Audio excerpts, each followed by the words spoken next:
Yo, what it do? What it be, y'all? It's your boy Agent A&T, repping the Spell Block Agency, coming to y'all with a Call of Duty Vanguard commentary. Yes, sir. I ain't been playing first-person shooters, but I'm back on it since Modern Warfare 2 getting ready to drop soon. Stay tuned, because I got hot content on that dropping soon. On Twitch, follow me on Twitch if you don't, Agent A&T _ 303. Sub and ring the damn bell for this channel. If you new here, I drop history videos, I drop let's plays, and talk about, you know, stuff in the news that I be seeing. It's crazy stuff that I see on the internet. I just be giving my opinion on. Don't take it too serious. I be cracking jokes.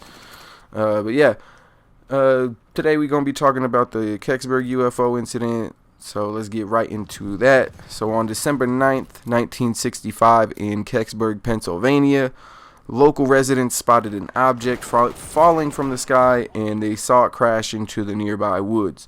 Now, since then, there have been several theories on what it actually was, and the official explanations are really suspect at best. You know, besides Roswell, this is actually one of the few cases of civilians actually having eyewitness accounts of what the UFO looked like after the crash. So let's get into that. Now, according to eyewitnesses who were there before the government blocked off the area, the townspeople described the object as acorn or bell-shaped with strange writings going around it. And see, this is where things start to get weird, because the government events of how things went and how the townspeople's events of how things went are two completely opposite stories, honestly. But according to the townspeople, that's what they saw, and then the government started blocking off the area and then brought in this huge flatbed truck and put it under some blankets or tarps or something. I'll get to that more in a minute. But before I get into the plausible theories, like the theories from NASA and the government, there are some in the UFO community that believe that this was not a UFO at all. No. In fact, this right here, isn't it obvious? This is a right before the war ended, the Nazis had a time machine, supposedly. And they were working on time travel and other top secret weapons, which actually is true. The Nazis were working on time travel and had, were working on different sciences, and were experimenting on twins and just doing really inhumane tests on people. And they had theories about how to make these super wonder weapons and stuff like that. None of them ever got made, because either the science was just wrong, or they didn't have the money to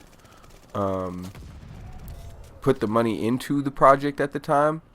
Because I mean, the V2 rocket was way ahead of its time and actually helped us get to the moon, which I'll talk about in another video with the Operation Paperclip and all that. But there are people, like I said, in the UFO community who deadass think that the Nazis had a time machine, allegedly, before the end of the war, and they succeeded in their time travel efforts and sent the bell into the future.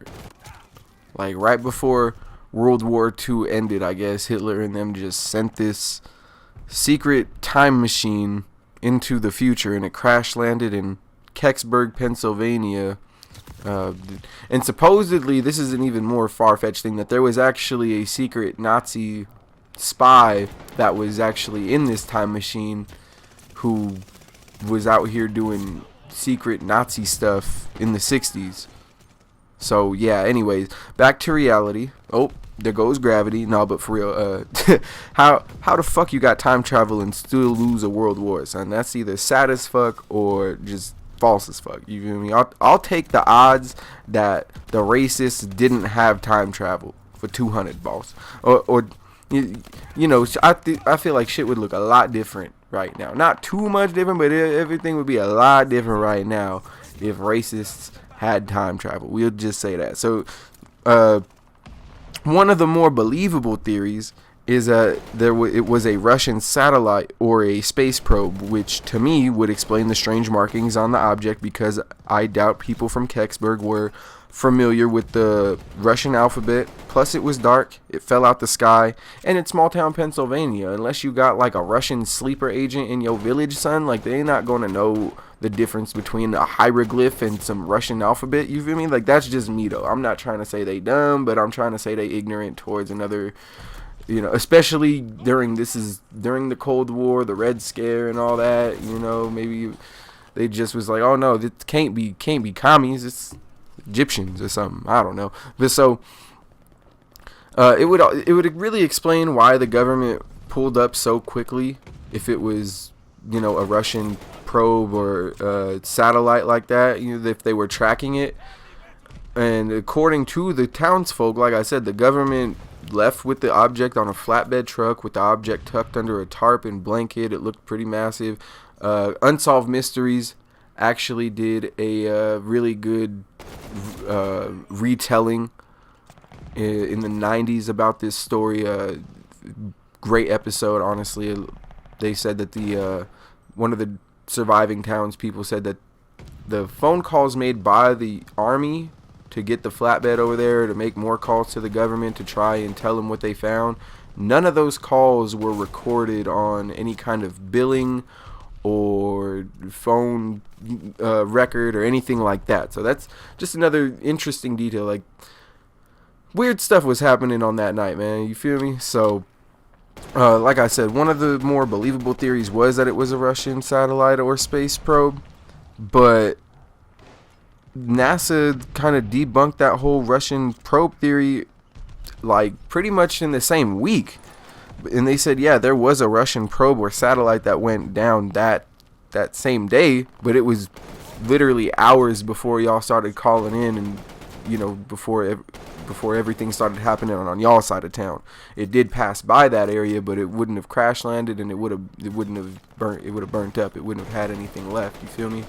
So, like I said, NASA debunked that, and on top of NASA debunking the Russian space probe, the government came out around the same time, that about a week later, and said, yeah, we looked. It even was in the paper too. There's a newspaper article on it that the government officials came out and said, hey, we looked for hours out in those woods and we didn't find anything. That is what the government said. They found nothing, not a single speck of nothing. Well, then fast forward to 2005, and then NASA changes the entire story, flips the whole script, and said that experts examined metal fragments in the area and determined, in fact, that it was a Russian satellite that re-entered the atmosphere and crashed. But wait, the records they had that prove that it was a Russian satellite were lost in the 80s, along with the original moon landing footage. And yeah, we definitely gonna be doing moon landing, Area 51, and Roswell in the future. But this is my thing. What happened to the military not finding anything?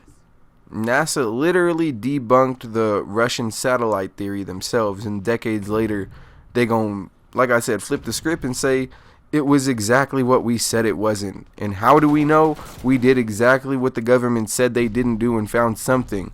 But all the proof we have has been lost for 20 years. Y'all believe us, right? No? Well, fuck you and the FOIA. But FOIA? Is that what people call it? I don't know. But why did eyewitnesses see an acorn-shaped piece of metal in the woods? And when the military showed up and took it under the cover of darkness, they claimed they found nothing. And then why did NASA debunk the satellite theory and 40 years later give the same theory's explanation with literally zero proof? So something landed in Kecksburg, and until the rest of the Nazis land in their bell-shaped time machine, or the Russian commies come claiming their satellite, or the aliens come back for their ship, this is just another one of those mysteries of history. I hope you enjoyed the video. If you did, leave a like. If you didn't, you could leave a dislike. Maybe comment on what I could do better, or even comment on a mystery or conspiracy that I could cover next time. Maybe you maybe even leave a comment on a game that I could play for the PS5 that's coming out. I don't know. I'm taking all constructive criticism, all the support. Support is free. Y'all go ahead and follow me, like I said, on Twitch. I'm gonna be streaming on there, dropping let's plays and written videos on here. Y'all see me get smoked, don't be like me.